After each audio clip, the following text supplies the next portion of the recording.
I tell you what, you know, Wahoo McDaniels, they got the Bronco and the Mongol. Why don't they want to wrestle Tully Blanchard and the Mongol, or Tully Blanchard and the Great Goliath? But I tell you what, that if anything I've ever seen, that is hand-picking an opponent. You know, it's embarrassing to me as the Southwest Heavyweight Champion. You know, I am the highest point you can be. You know, I've won that belt so many times, but this man right here, and look, they don't even want me in the ring with them. Look at it. Boy, I tell you what, that is something. Okay, well, Southwest Championship Wrestling. This is not the Tully Blanchard hour. We got a team. You wait in line, and then you get a chance to. I don't have to wait in line. Yeah. I'm the champion. Yeah, but you don't wrestle. Goodbye. all right, well, there he is. You see the continued split, the bad blood here between the Tully Blanchard and, of course, Wahoo McDaniel, who used to be at one time tag team partners. But Tully has really changed, everyone. Let me tell you. I drank beer together. We've been at each other's homes. But I tell you this right now, ladies and gentlemen, you, especially you followers of wrestling on Southwest Championship Wrestling, Tully has really changed. It's amazing. The boy, I think his dad, Joe, one of the finest men I've met, but they don't get along much anymore either. So there he goes. El Mongol is out now. And Scott Casey. Whoa, got him for the count of two. Down he goes again. One to the count of one and back over. Side headlock, but Casey using it to his advantage, but the Mongol rolls him right into the ropes. Watch out, El Bronco stepping on his foot. The Mongol gets up 1, 2, 3, 4 shots right into the chest. Really sort of about half stunned there is Scott Casey. Again, the side headlock. And the jab into the throat. Whoa, but it is returned. There he goes. Now, Casey has the side headlock. Walking over to the side. Down he goes. But the Mongol, using the hair, gets him right over. Now he's got him in the chokehold. I've seen him just lose total control in this. But Juan Reynosa attempting to work with him. Scott Casey trying to get up. He now gets him up. Oh, but the tag is made. And in comes Wahoo. But the Mongol still working him over. Ah, look at that. Whoa. Turn around and gives him another chop. And the Mongol is now stunned against the ropes.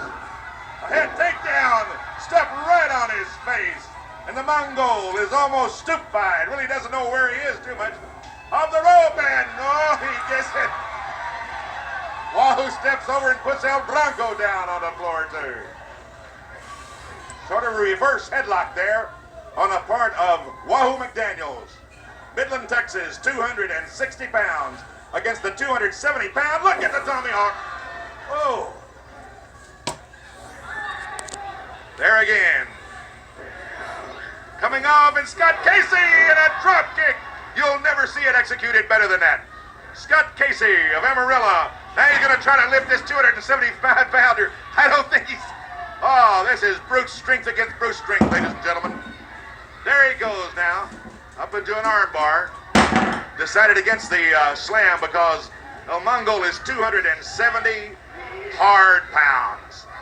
The arm bar again. Casey applying pressure, more pressure, more pressure.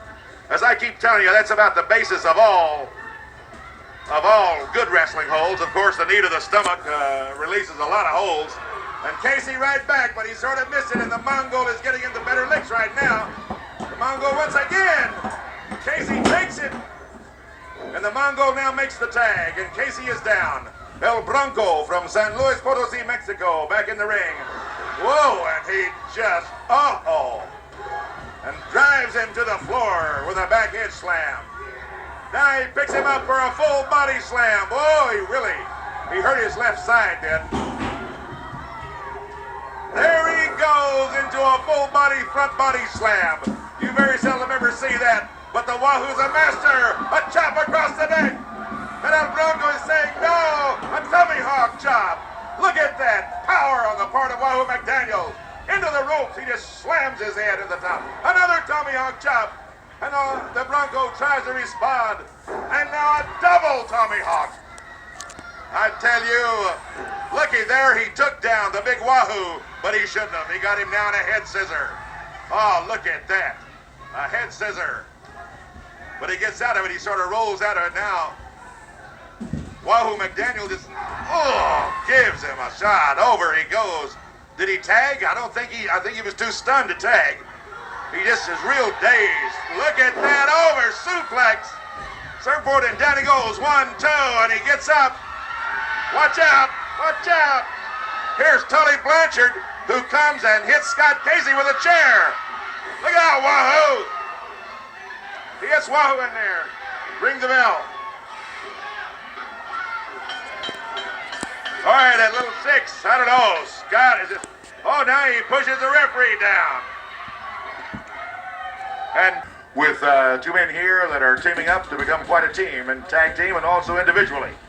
The one and only Wahoo McDaniels and Tom Jones. Wahoo, Tom Jones. Well, first of all, there's a young man around here had the Southwest Championship. It's called Tully Blanchard. Tully, I'm still on your trail, Jay. You've got the title. I don't like the way you won it. A lot of the people out there don't like the way you won it. The man standing right here to my left, he's against you. So, Tully, we got you back to the wall, Jay. I'm going to get that title back. If I don't get it, Wahoo's going to have it around his waist. So, you have bit off more than you can chew. Tully Blanchard, anywhere, anytime that I can get a match with you, I'm going to wrestle you. Was Tom Jones issuing his to Tully Blanchard, who's really pulled a Jekyll and Hyde move on us, everybody. One and only right now. That's right. Let me tell you something. Wahoo McDaniels. It's just like this. The man won the belt. I don't care how he won it. Joe Blanchard and I have been friends for many years. And I think he's just a little ashamed sometimes when he gets up and he sees his son. Now, he wants to stick his nose in everybody's business. Well, that only means one thing. Nobody has really given a good kicking. There's nobody has kicked his can the right way, or he wouldn't be sticking his nose in everybody's business. Now, he stuck his nose in my business tonight.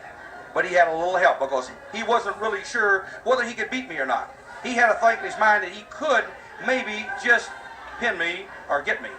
But I'm going to tell you, he sneaked up on my partner, Casey. And you know Casey Blanchard, he's not going to take it lying down. He's got a pretty good gash in his head, and he's got a knot on it, and he's going to remember. But now he's riding high.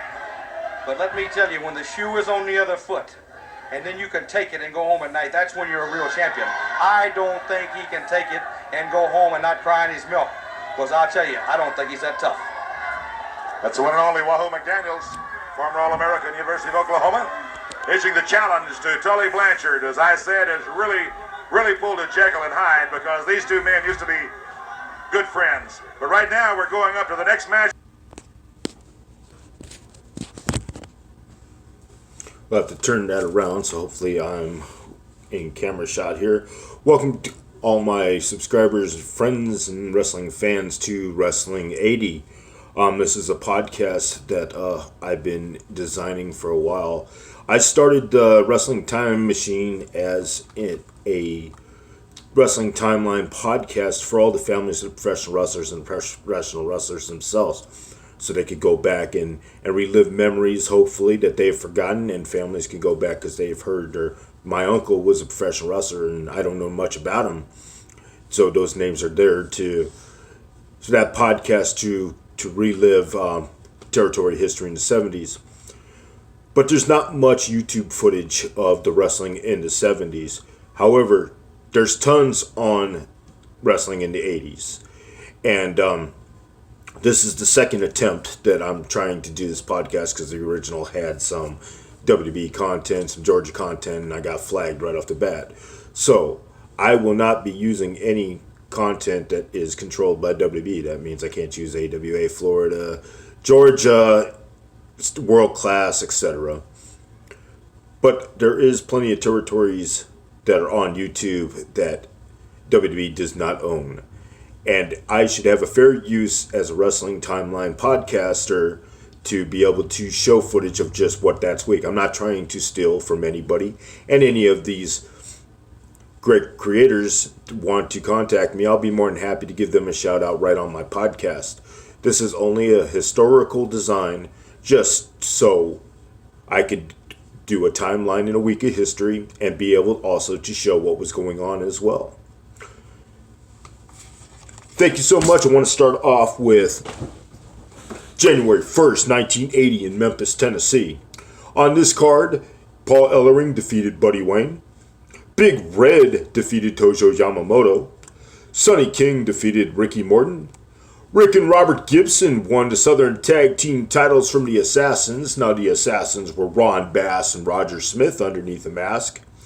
Jimmy Hart and Jerry the King Lawler teamed up with Ken Lucas and Steve Regal with special referee Jimmy Valiant. 180, Tampa, Florida. Eddie Graham and Dusty Rhodes defeated Bad Leroy Brown and Bugsy McGraw by disqualification. Manny Fernandez defeated Super Destroyer by disqualification. Don Diamond and Mike Graham beat Brian St. John and Stanley Lane.